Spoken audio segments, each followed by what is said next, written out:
It's Not Another Buffalo Podcast, hosted by three of the most underqualified sports personalities this side of the canal. With John. All you people out there who are like, these idiots don't know anything. First of all, you're right.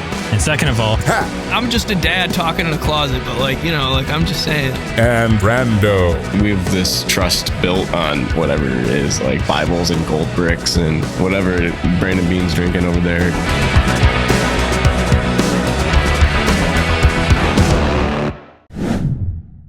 All right, welcome back to Not Another Buffalo Podcast. I'm John. I'm here with my buddy Brando.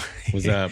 Here on a Tuesday evening, getting through it. This episode is brought to you guys by Small City Realty. If you're looking to buy, sell, or manage property in Western New York, you got to call our guy, Zach Korzelius, at 585-409-1088. That's 585-409-1088.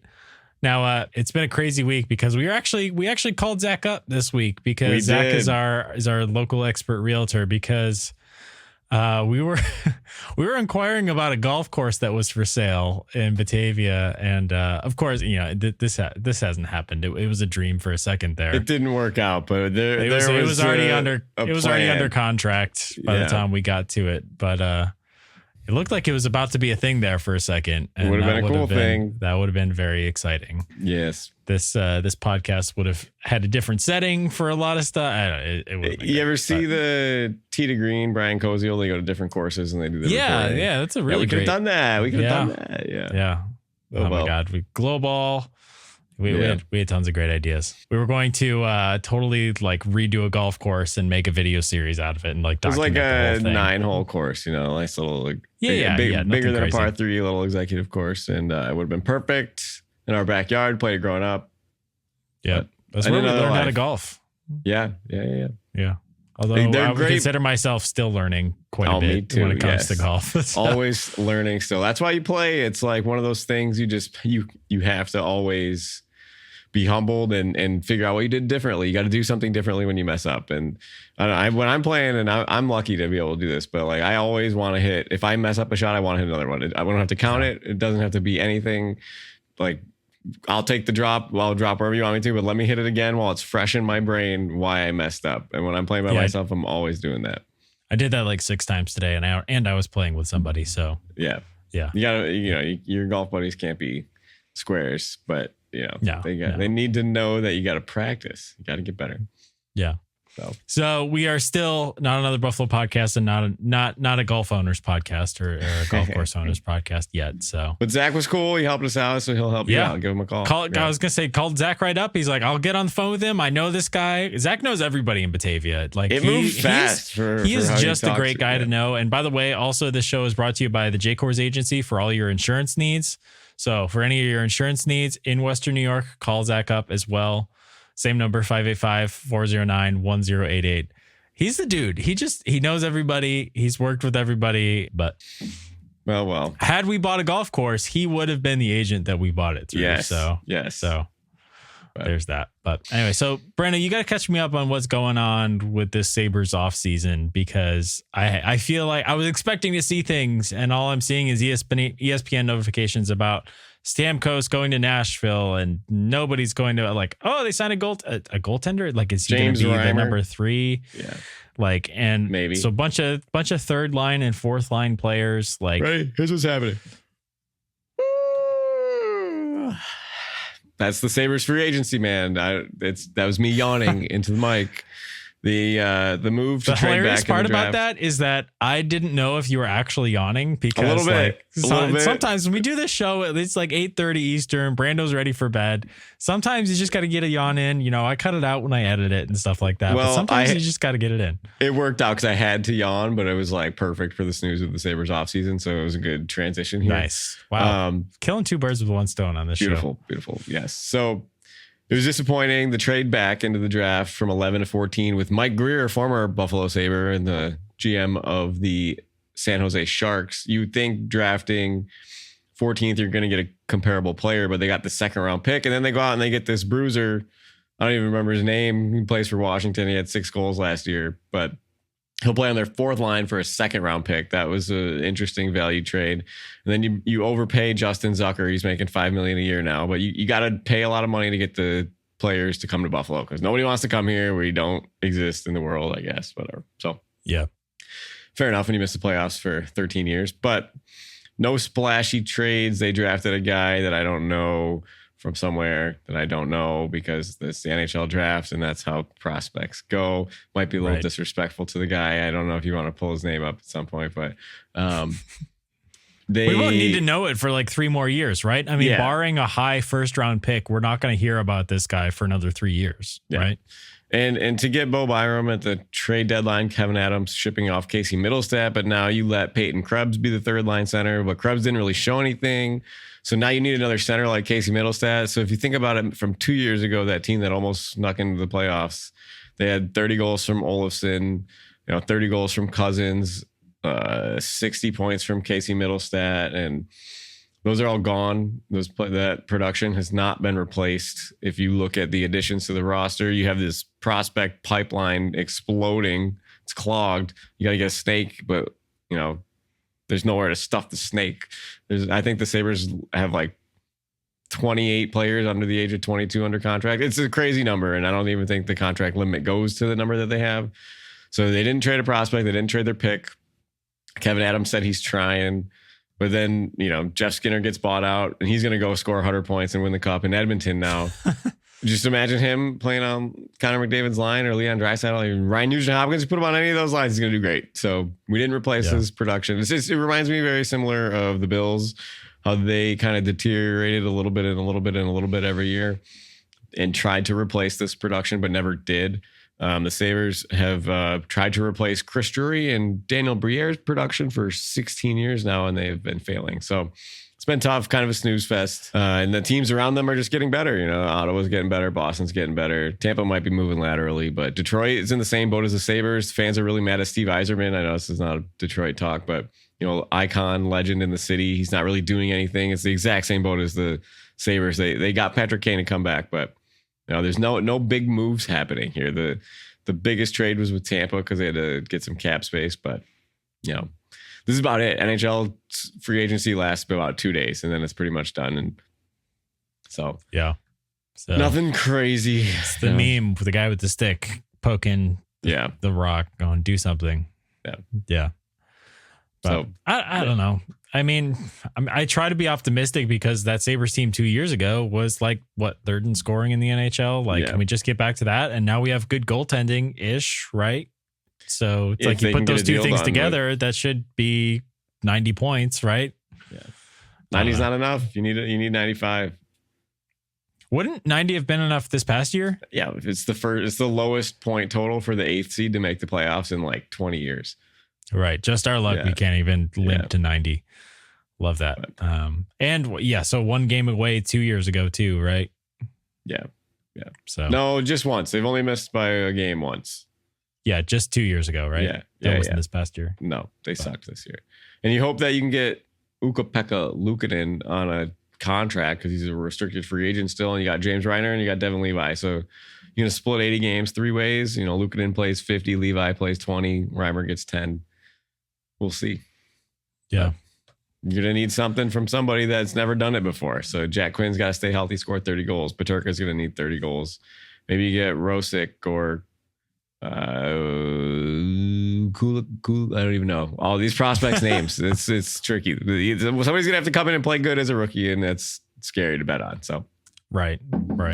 But well, as we can see, Sabres are probably going to have a lot of weaknesses in this upcoming year. But we were talking about weaknesses for this Buffalo Bills team coming up. And I think that there might be some good debates in store for what the Bills' biggest weakness might be coming into this season, because there's definitely multiple areas that you can look at. And I'm going to throw this caveat in off the bat. Like, by far, linebacker was their biggest weakness last year going into the season, and then Terrell Bernard turns out to be one of the brightest spots and one of the biggest surprises of the season in that position. So it's funny that you mentioned that from last year, and I'm on Buffalo Lowdown's website, and Ronnie Eastman wrote an article. Is Bills wide receiver depth their biggest weakness coming into this season? And they did talk about linebacker with Matt Milano, AJ Klein, but then they got into the receivers with Diggs, Davis, and Shakir, Khalil. And the quote on here is outside of Stephon Diggs, there aren't too many pass catchers on the roster that strike fear into the heart of defensive coordinators. Gabe Davis will have his occasional big game, but he isn't much of a volume guy, as his single game high from receptions in 2022 was only 6, which he had twice. So, and we saw that pan out. We saw Gabe get zeros on the board a few times, and it was an issue. But John, I don't know if you want to start off with what you think is the biggest weakness, but I know what I want to say, but I will wait and I'll let you go first this time. Well, maybe I don't want to go first because, well, I don't know. I honestly, I came into this discussion with a completely open mind. So I really don't have like one thing. Like I want to hear what you have to say and then I'll kind of decide and maybe we can go back and forth. I don't know. Okay. But I feel like, and it's super funny because it could backfire and turn out to be one of their biggest strengths, because I feel like it does this for the Bills specifically under this regime. And maybe this is a cop out to say Sean McDermott's their biggest weakness, but I think you see him blunder these games in Kansas City in 13 seconds and the AFC Championship game. And you could even say the Jacksonville game this year in London. Again, they tried. Give him an A for effort, but it just didn't work. Does this have to, like, is the DeMar Hamlin fake punt, like, coming into your reasoning here? Is that that's probably the most recent example, right? I mean, that's literally the last game. And then was it 12 men on the field? Like, he just doesn't get a flack for that. And they fire Ken Dorsey. It's just like, it wasn't Sean McDermott's fault. It wasn't the head coach's fault that the special teams coach messed up, but we're going to fire the offensive coordinator so we don't have to talk about it with Sean. We're just going to talk about Ken Dorsey the next day. So, if there's 11 guys on the field and they missed that kick, maybe Ken Dorsey's still the coordinator here. Maybe we don't have Joe Brady because he went somewhere else. The whole thing could be different, but that was a huge blunder. And if it is the special teams coordinator's fault, then it's your head coach's fault by default with him under this structure of command. So, and likewise, the flip side of that is, like, when your coordinators are doing good, your head coach seat is safe. Yeah. Like, I kind of wonder about, like, just thinking about what you said, like, those 2020, 2021 season where the offense was borderline unstoppable, Josh Allen put up career numbers those years. Like, it kind of covers up, like, having that offense and winning games by an average of whatever, 10 like points. Those huge margins of victory because they were stomping teams, because they were putting up points like crazy. That covers up any kind of head coaching deficiencies. Like, if you can just keep scoring touchdowns, then, like, your coaching decisions aren't going to influence which way the games go. And now that the offense is kind of slowed down to what it is now, there's been some struggles. Games are tighter. They're in more one-score games. Then those critical decisions, those forks in the road become a lot more important when it comes to coaching decisions. So, it's much more magnified. If we had a high-flying offense here in 2024, then, that's probably the best thing that Sean McDermott could do to keep his seat safe, even more so than his coaching decisions, honestly. Exactly, because if Joe Brady struggles like Ken Dorsey struggles, how many coordinators do you get to go through as a head coach? Like, if you're a GM, you might get 2 coaches. If you're a coach, how many coordinators do you get to go through? If you're something is struggling, McDermott and Leslie Frazier were interesting because McDermott famously takes over play calling when he's pissed, right? And this is the part that is I kind of bit of a hypocrite, because McDermott is lights out play caller on defense. He's such a good defensive mind head coach. Most of the time, because we give him so much credit when he does really good things and he makes, opposing quarterbacks look bad. And we're like, oh, this that blitz great on Russell Wilson, exactly. It's like, what are you doing? And some other times too, like, not just that game, obviously, but there's been some questionable decisions. I'm thinking as a whole, if you're taking an overview as a whole career, I mean, the defense against the Bengals was tough to allow all those, you're playing 10 yards off, but that was Leslie Frazier's defense also. So we're giving McDermott a couple of, the amount that he has done it on his own is different than what he's had a good squad around him. Bobby Babich is great. And, losing John Butler as the secondaries coach could be a big deal, but you might see Kaiir Elam blossom. I don't know. But to see the defense being tested, and we could go into other weaknesses on this team, maybe in the secondary, maybe in the line, but McDermott is going to need to use his juice to coach them up and to get more production out of them than maybe they would be held accountable for without him. So this unit has to work as a whole. But again, if McDermott can turn this into a top 10 defense again, it's going to, he could have an overarching solid season, and 2 bad calls could wreck this for him, right? You know, if 2 bad blitzes, soft coverage when he needs to be pressing, whatever, 2 bad play calls and they lose a couple close games because of his decision making is enough to call it a weakness, because the best teams don't do that. Andy Reid doesn't do that. So I have like 30 thoughts that popped into my head, and I didn't want to cut you off during any of that, so bear with me as I work through them. Another thing about like weakness possibly becoming a strength, I think that this defense is going to be young. They're going to be inexperienced. They're going to make mistakes early on in the season. I fully anticipate that. But also that youth being a strength as well, because you're not going to have guys who are in their 30s running around there, and, they're going to be less prone to injury. Those guys, whether it was injuries or everybody's beat up on a week-to-week basis, obviously it affects your body the more you get older, as evidenced by all of our back pain in our late 20s already. So there's that. Early 20s, all of my 20s, late teens. Right. But also Bobby Babich as a first-time defensive coordinator, whether or not he calls the plays, I think that could be a ginormous strength, because everything that Bobby Babich touches turns to gold. So, I mean, he's the Terrell Bernard linebackers coach. Before that, he was the safeties coach for Jordan Poyer and Micah Hyde. So, you're also putting a different position coach there, but you're not going to lose that from him. He's still going to be the one who's in the room. And even if he's not in every single individual position group meeting, he's still going to be there. So I'm excited about that.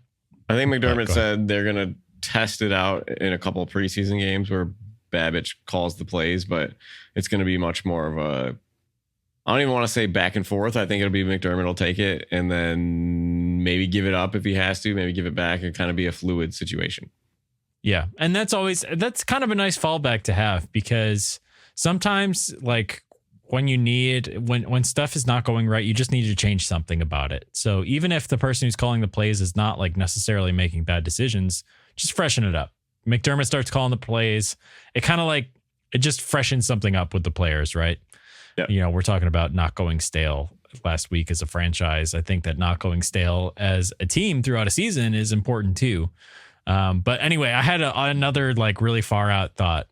I was like, we have something good going with McDermott as a defensive head coach, right? He's really good at that part. Obviously, the offense has been kind of lacking these past few years. Like, defense has its moments where it's like, you got to do better than that. But I think far and away, the offense was probably more disappointing for what our expectations were for a Josh Allen-led offense last year than the defense was disappointing. Is that fair? In the playoffs? I think, I was going to say the answer is probably different in the playoffs versus, the regular it's an interesting, because it's not a fair way to answer it. Because how you get bounced is often a clear identifier of what's wrong with your team, and we can't get a stop, and then we get a stop, but we can't score. So, most of the time, it's a clear indicator. Some, you can't look at too small with just one data point to make your big decisions. But anyway, I just had the crazy thought that, like, okay, what, worst case scenario here, like you were saying earlier, Joe Brady's offense does not thrive, and we are looking at some other things. Do you give Joe Brady another year? Yeah. Or what happens if things go wrong in New York with the Giants and maybe Brian Daboll's? No. I know. But do you think if Brian Daboll got fired, he would come back and he would do the what's it called? What's the guy's name? New England offensive coordinator who kept coming back after years and years. The and years bum and who years. coached the Raiders, McDaniels. Yes. Josh McDaniels. Thank you. Yeah. Or Josh McDaniels. I can't remember. There's no way Joe Shen fires him. GM of the. That's true. Of the Giants, they're buddies from Buffalo. Like both of them. Unless they were both ousted, right? Then they're both coming back to Buffalo. And that'd be awesome. I had Adam Shen's kid as a student, and he was a very nice man when I met him. What did I say? Adam Shen? I don't know who that is. Yeah, I met Joe Shane. Yeah.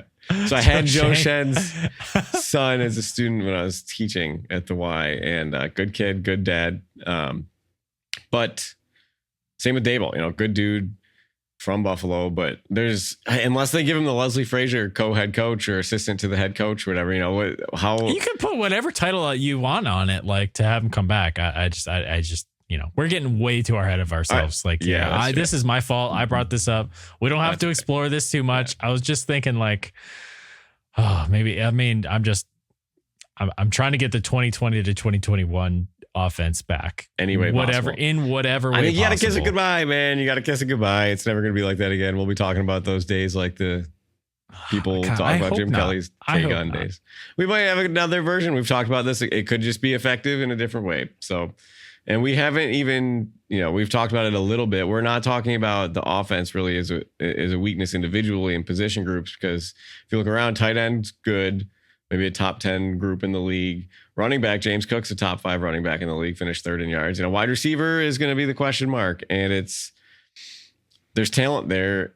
It's how much it's a lot of question marks. Not having a top dog. How much is that going to impact you to not be able to give a 10-yard slant, first down, boom, to Stephon Diggs? How much is it, going to hurt everybody else on the offense if they can stack the box because they don't have to bracket a wide receiver? If there's one-on-one coverage everywhere and you have an extra guy, is Josh going to get spied by a linebacker more because you don't have to double somebody? Is this going to hurt him in the run game? Is there going to be more interceptions for us? So the collateral damage of not having Stephon Diggs, I'm not worried about the production. I'm worried about how he's going to get it. They're going to have to manufacture and scheme it up. So I don't think this is a one and done for Brady, because he's going to have to work through all these things too. And Joe Brady doesn't have the complement yet. I think he gets at least one more year. He's got to see Coleman. He's got to try to at least develop Coleman and Kincaid and find out the next step of this offense. Yeah. And like I said, before in the last episode, it's really, it matters what it looks like. If this is a team that finishes 10-7, but it looks like the trajectory is going upward, of course you keep everybody around. It matters what it looks like, how you finish. But I think that there's no slam dunk 1,000-yard wide receiver on this team. If you had to put money on Curtis Samuel right now, I know you're on Curtis Samuel. I'll bet it right now. I'll pull it up. I, in my gut, would not put money on that because of his injury history, right? So I would honestly, honest to God, if you had to pick, gun to your head metaphorically, Curtis Samuel, one wide receiver, it really over Khalil Shakir. You don't think it's going to okay? I don't think Shakir is going to get more than 800 probably. Really? Yeah. All right. That's a hot take. I don't think that's a hot take. The dude I don't know. 800 yards is a good receiving season. I don't think he should have the expectations to be 1,000-yard receiver. I don't think he is. I don't think he's there. I don't think he has you're talking about injury history. He's not a big dude either. He's fast. Is he going to get enough targets downfield to get to 1,000 yards? Or is he going to have to break these off? Like I said with Samuel, I think Samuel has the benefit of being a threat at all 3 tiers in the field, short, medium, and long, whereas Kincaid might be more of a 1 or 2 trick pony. I mean, his deep touchdown this year was, You're talking about Shakir? Yeah. You said Kincaid there for a second. Oh, sorry. Shakir. I mean, Shakir's deep touchdown against the Jets, and he had 1 against the Steelers, right? He had 2. I mean, they're seam passes, and it's, anybody could, I feel like, I don't want to say anybody could do that because he made a nice move, but if you put Samuel in that spot, I think he could make that. I don't know.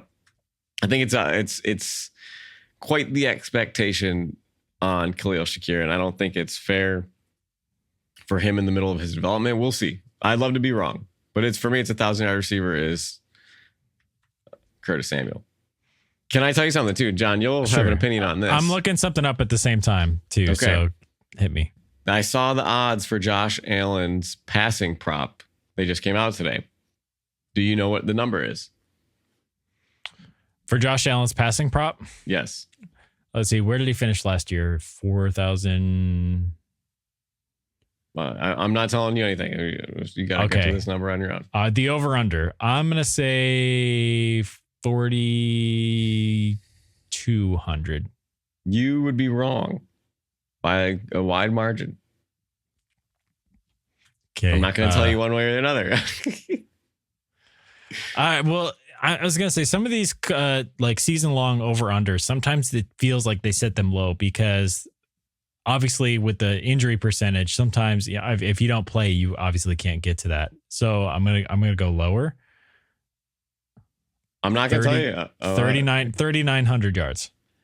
You, sir, are not correct.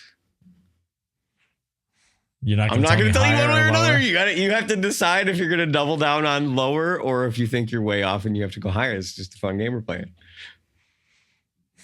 Okay, 4,600 yards. You, sir, would not be right, and you're going in the wrong direction. 3,600. Still like 3,750, according to Mike Shope on the radio today. That seems low. Yep. He's broken that mark every year since his second year, right? Yep. They said that would be his worst season since the Houston playoff season. And they think Steph Diggs not being there and the run heavy approach will slow him down. And they did factor in that he hasn't missed a game yet. So maybe he would be due to miss one or two here and there. But I think, I'll bet on it right now. I'd go hammer that over. Give me Shakir over 1,000 yards, Allen over 3,700. Let me parlay it. I don't know if you can do that anywhere. If you can, if I can do that, call me. Call me DraftKings. But I thought that was wildly low, and I think Vegas does get close sometimes. And I think if their thesis, they're in their boardroom and they're writing. I would love to be in this room, right? Who makes these props, right? It has to be a conversation. There has to be a prop team.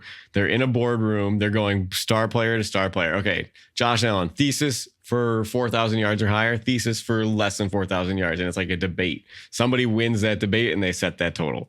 So I think that would be a fun room to be in, but the low side obviously won. So, Vegas isn't stupid, but we are. So hammer the over.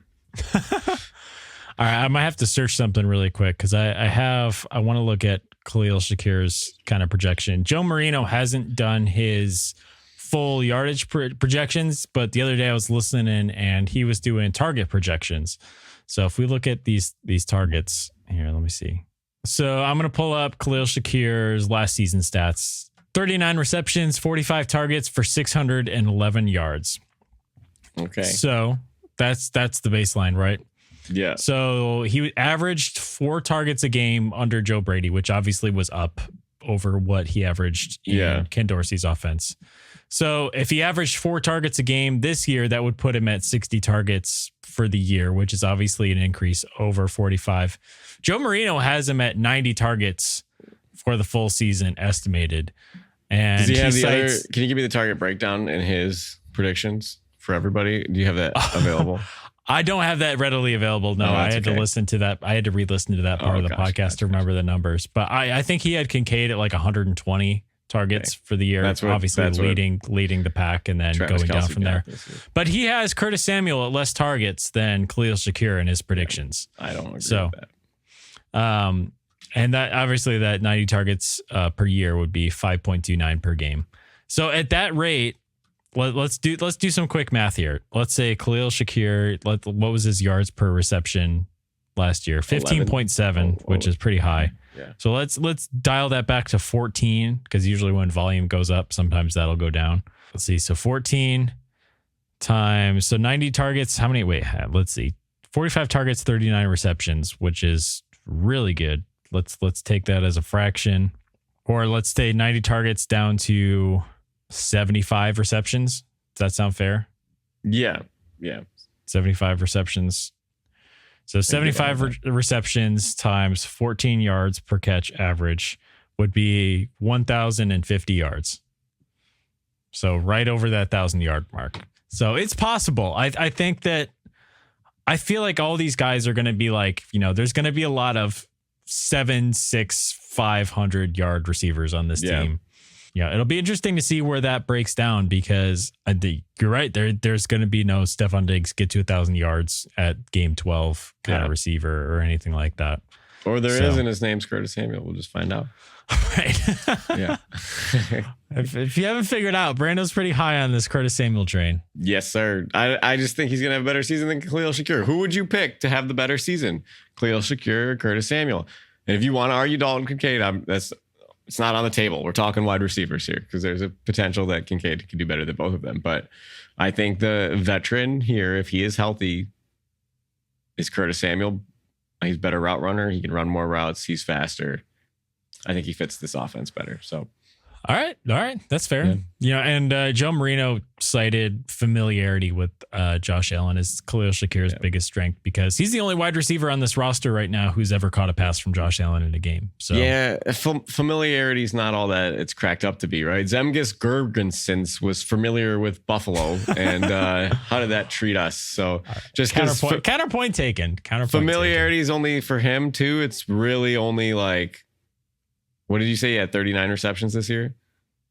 Yes. That's such a small number. And then, maybe 10 from the year before. So you're looking at half a season for Diggs is the total experience that they have together. So it's less than, 50 catches. That's 8 games with Stephon Diggs. So it's not that much familiarity. That's true. But there's a trust factor there where early on in the season, he might get a little extra production compared to somebody who's doesn't necessarily have that trust. But you're right. I think that quality is probably overstated a little bit.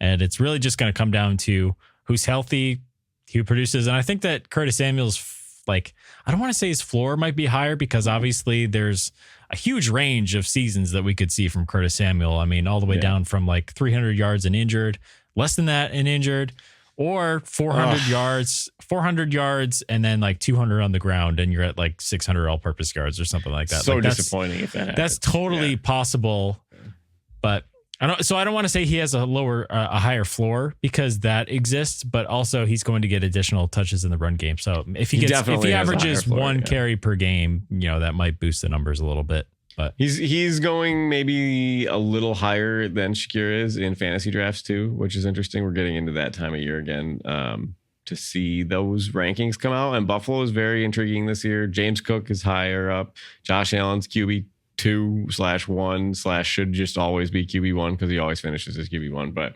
where those guys are getting drafted, it's Samuel and then Shakir and Coleman. They're all close together. I don't think their production's going to be close together. I think Samuel's get the dual threat ability to run some touchdowns. And I think if you're drafting a Bills wide receiver, it should be Dalton Kincaid and Curtis Samuel. If you can get Shakir later, he's being overvalued by this Bills boost of the Josh Allen quarterback. I'm not hating. I just think that there's other abilities on the roster that can shine more.